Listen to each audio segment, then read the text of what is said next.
Perkenalkan, nama saya Indah Kustinasari, saya CGP Angkatan 6 Kabupaten Asahan, PTD SD Negeri 010097 Selawan. Di sini saya ingin menyampaikan aksi nyata budaya positif tentang menyebarkan pemahaman akar dan pengalaman penerapan budaya positif. Selamat datang buat rekan-rekan semuanya. Mari belajar bersama, berkolaborasi, mendukung untuk mendapatkan budaya positif sebagai yang kita cintai. Oke, budaya positif hari di sini adalah hukuman, yaitu dapat mendisiplinkan anak. Menurut teman-teman, hukuman itu bagus nggak untuk anak-anak?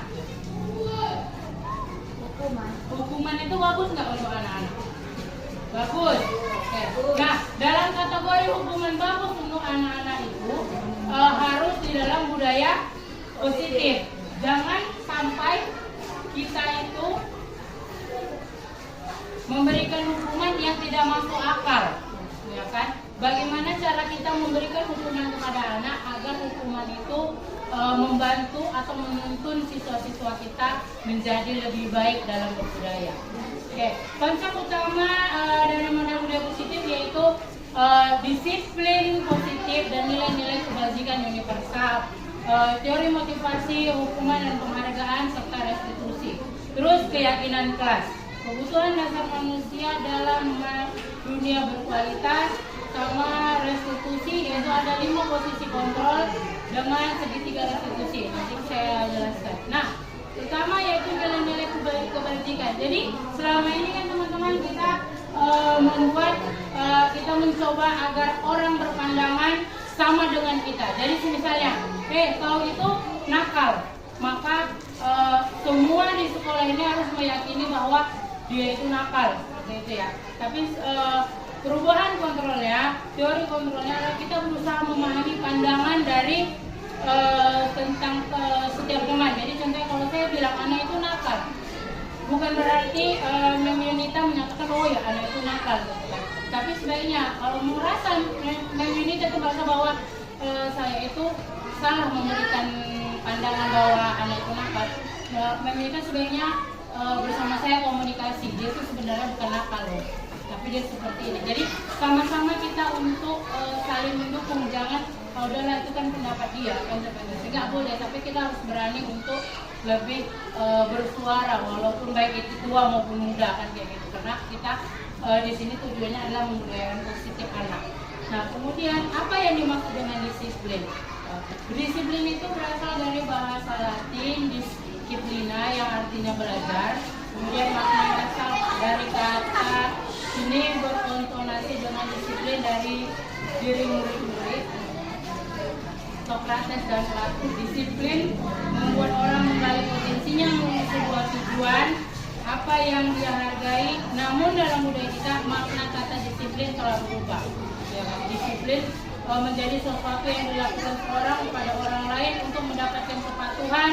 Kecenderungan umum adalah menghubungkan kata disiplin dengan ketidaknyamanan. Bagaimana? Diam, gitu kan? Jadi kan supaya maksudnya sebenarnya mendisiplinkan, cuman artinya itu seperti membentak, jadi maknanya berbeda.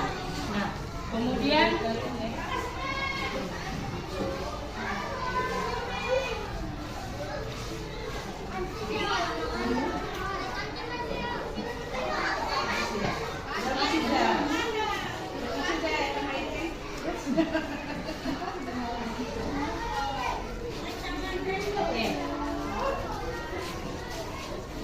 jadi teman-teman di kelas kita, setiap kelas kita sebaiknya kita melakukan sebuah perubahan, yaitu keyakinan kelas. Kita membuat keyakinan kelas. Selama ini kan kita buat tata tertib, gitu kan.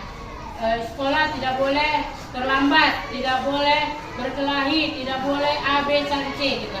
Jadi sama-sama kita buat sama siswa-siswa kita apa yang mau kita buat keyakinan di kelas. Contohnya tidak datang 15 menit sebelum bel, gitu. Tapi bahasanya harus yang positif. Kalau kita kan selama tidak boleh datang terlambat, gitu. Jadi kita ganti datang paling lama 15 menit sebelum bel, gitu.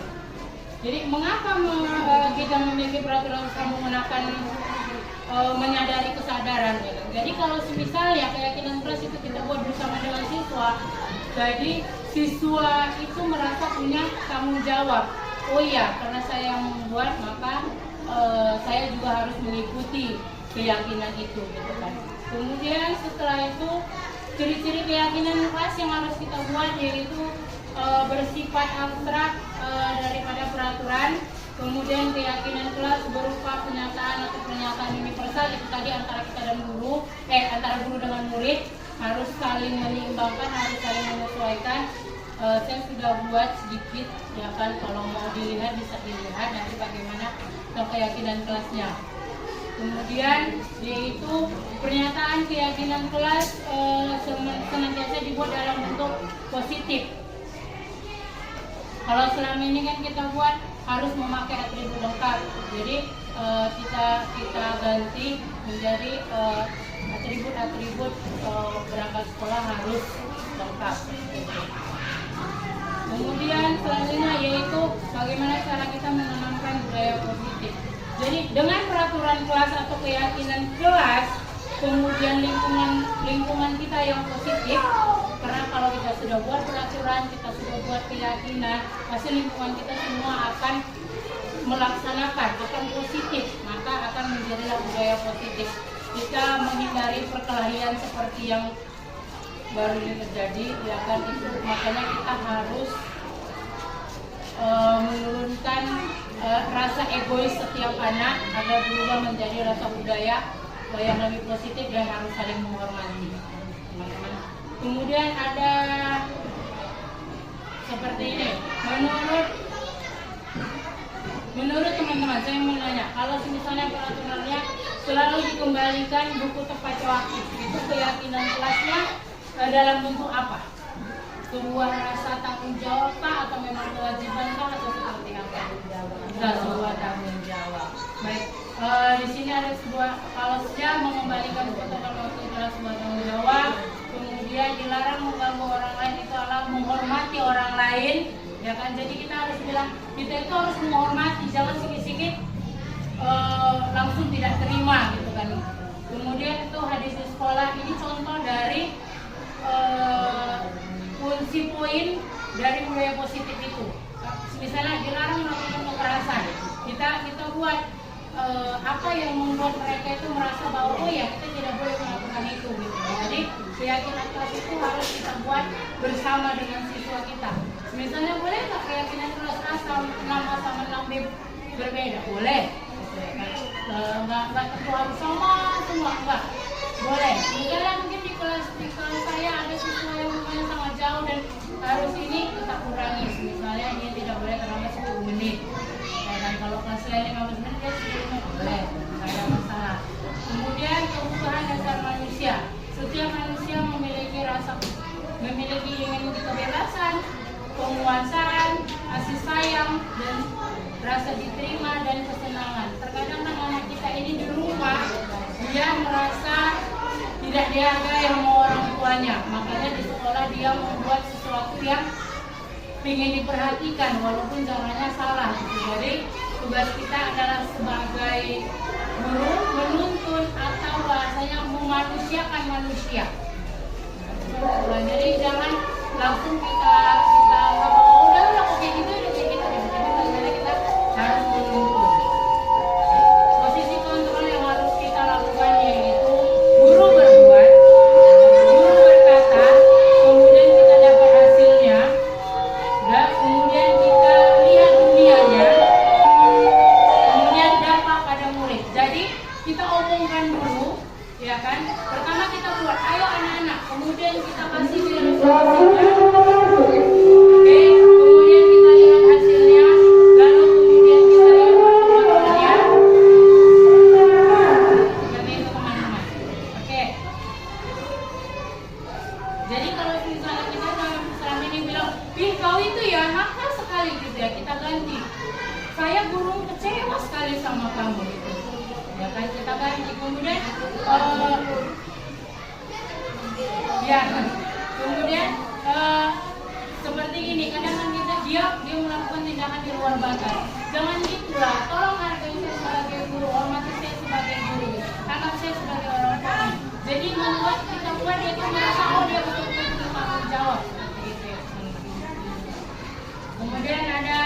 restitusi di mana menstabilkan identitas.